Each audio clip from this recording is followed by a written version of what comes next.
Awal seharusnya menjadi pembuka pintu bahagia, memasuki kehidupan dunia dengan segala penantian yang penuh cinta.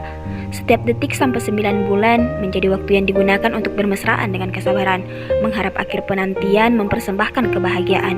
Tetapi semuanya berubah ketika penantian menghadiahkan luka kehilangan sekaligus cinta baru. Ruang sepi di ujung lorong rumah sakit menjadi kenangan buruk dan haru bahagia bagi lelaki berkaus hitam yang tengah duduk di kursi tunggu berhadapan dengan pintu bertuliskan ruang persalinan. Tubuh dan wajah tegarnya berubah menjadi kecemasan. Sudah setengah jam suara tangisan bayi yang dinantinya belum juga terdengar. Bibirnya masih terus melantungkan doa serta zikir tidak pernah berhenti menemaninya. Bagaimana tidak, ini menjadi hal baru baginya, menantikan kelahiran calon bayi tercinta dari pernikahannya yang telah berlangsung selama 10 tahun.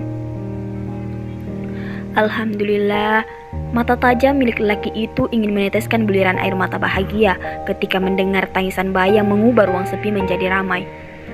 Lelaki itu beranjak berdiri setelah mendengar decit pintu ruang persalinan. Seorang perempuan berjas putih keluar dari balik pintu, berjalan pelan menghampiri lelaki itu. Belum sempat ia membuka pembicaraan, lelaki itu langsung menyambarnya dengan beberapa pertanyaan. Bagaimana istri dan anak saya? Apakah saya bisa masuk, Dok? Bapak Arjuna, ada yang perlu saya bicarakan, Pak. Senyum dokter lembut itu seketika berubah, tidak mampu menyampaikan kabar menyakitkan yang pastinya akan melukai Pak Arjuna. Begini, Pak, sebenarnya saya berat hati menyampaikannya. Alhamdulillah bayi Bapak yang pertama sudah lahir dan sehat. Tapi apa, Dok? Kabar bahagia yang barusan ia dengar seketika berubah menjadi hening. Tapi calon bayi Bapak yang kedua belum lahir karena kondisi istri Bapak begitu lemah. Untuk itu, saya ingin meminta persetujuan Bapak untuk segera dilakukan tindakan operasi. Setelah mengetahui ada penyakit yang diderita istri Bapak selama ini, maka tindakan untuk melanjutkan persalinan sangat berisiko tinggi, Pak. Dokter menutup penjelasannya dengan rasa iba. Pak Arjuna yang berdiri di tempatnya sedari tadi kini merasakan kakinya begitu lemas setelah mendengar penjelasan lawan bicaranya. Matanya menatap kosong ke depan, menyesali apa yang terjadi pada istrinya.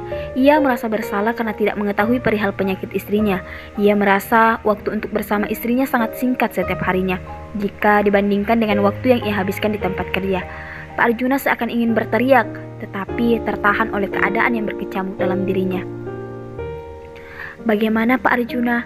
Tanya dokter yang menyaksikan kesedihan lelaki di hadapannya. Apa resikonya, Dok? Suara Pak Arjuna pelan dengan mata yang memerah menahan tangis. Bapak harus kehilangan salah satu orang yang dicinta, ucap dokter berat hati.